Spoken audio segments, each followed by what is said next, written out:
Good afternoon. I wanted to speak to educators out there, new educators out there today about the components of reading and the components that need to be developed and met for children to be good readers.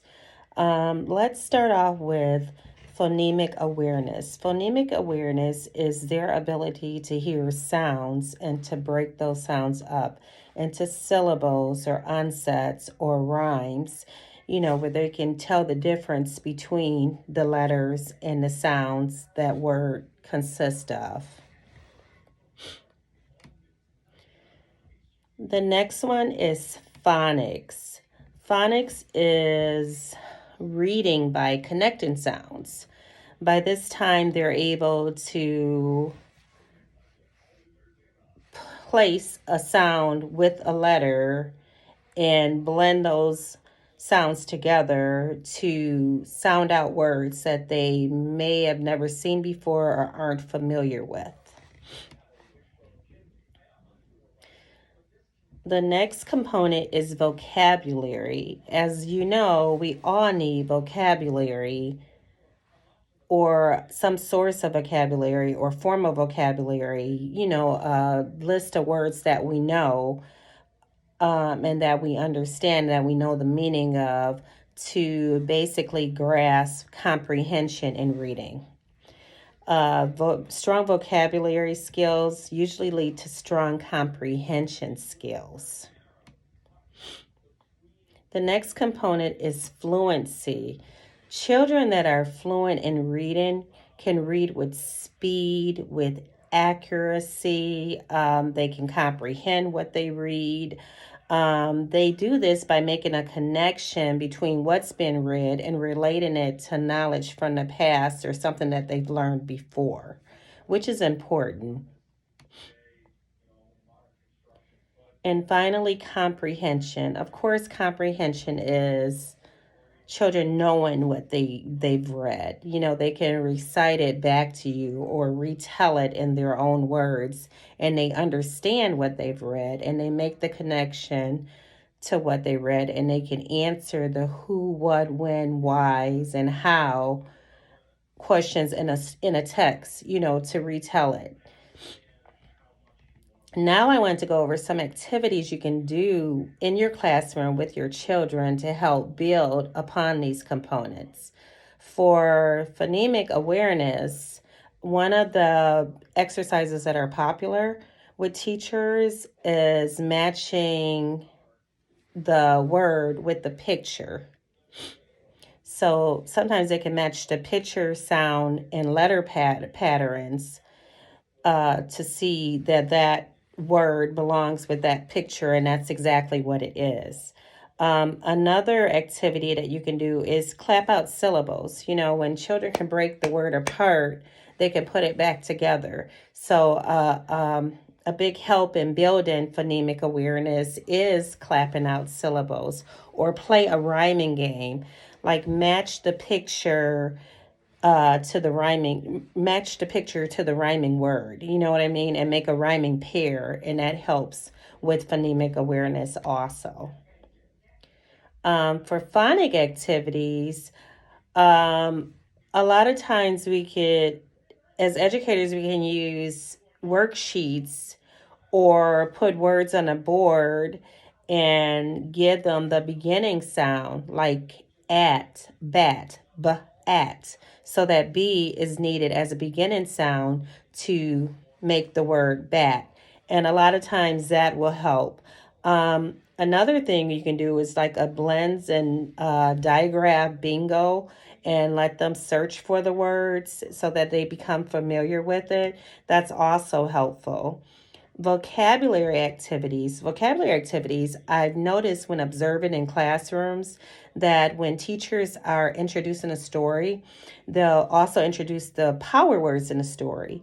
And to build upon that child's vocabulary, they will make them define the word by looking it up in the glossary, and then they become familiar with the word, and it's yet another word they can add to their vocabulary to build upon their vocabulary. excellent activity, and the children really like it. They also like it when they go over the power words. They know what they mean, I'm sorry, and they raise their hand and they're excited about telling you, and they're also excited when they come across that word in the story again, which is great because they've already made the connection and they've already stored it. For fluency activities may consist of building a sentence, and each time they say the sentence, you know what I mean, you add another word onto the sentence, like look for, look for the yellow, look for the yellow flower. And they'll build upon that, and each time they'll get better and better. Also, adding a timer to what they read, and setting the timer with the goal being for 1 minute. The goal is to increase the number of words they read correctly each time you start the timer over. Usually things like this are fun and they're engaging for kids, and they're excited about doing it, which is good for us because then they're excited about reading and they become better readers. Reading comprehension. Reading comprehension activity that you can do in the classroom is to ask them the comprehension questions after the story. Give them multiple choice answers and see if they can get it right, so you can grasp just how well they're understanding that story. It's an excellent way to build comprehension, and they get excited when they can answer questions for you. Um, Another good activity for comprehension is to sequence the story, like put the events in order by the way they happen, by using the numbers, one, two, three, four. One, of course, being the first thing that happened in the story, and so on and so on.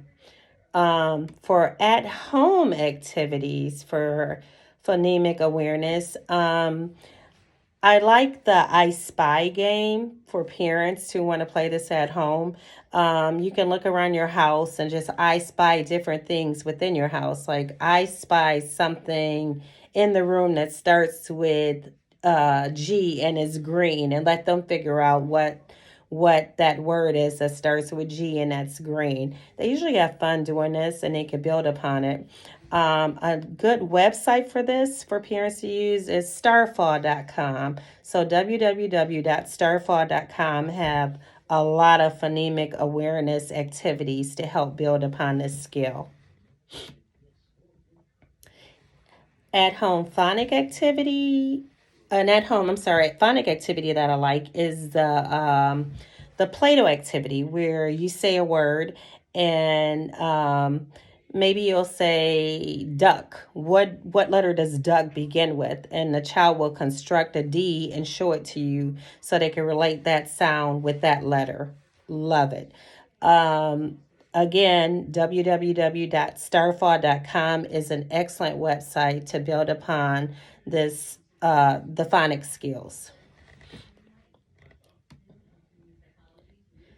Vocabulary activity. A vocabulary activity that I like for parents to try at home is maybe play Pictionary. Have your child draw a picture to represent the word that you're telling them, so they have a visual dictionary, within their mind and in their hands that they can refer back to, ultimately helping them learn the word and the meaning of that word. It's a big help and it's a lot of fun. At home fluency activity would be echo reading, where you as the parent will read a sentence in a story using the right expression, the right pauses in a sentence, and have them mimic what you're saying so they know how to read a sentence correctly and where to pause and where punctuation stops that sentence, and the right expression so they're not reading like robots. A good website for vocabulary and fluency, building upon fluency, is www.readingrockets.org. Excellent website. And last but not least, at home comprehension activity is simple but effective. just have them read aloud to you. Children love to read their favorite book to you. Choose a book within their reading level, have them read it to you, have them reread it to build fluency, and then talk about what they're reading. Um, it's an excellent way to build comprehension and fluency all at the same time, and just to build a special bond with your child. Children love to read with their parents. Hope this was helpful. Thank you for listening today.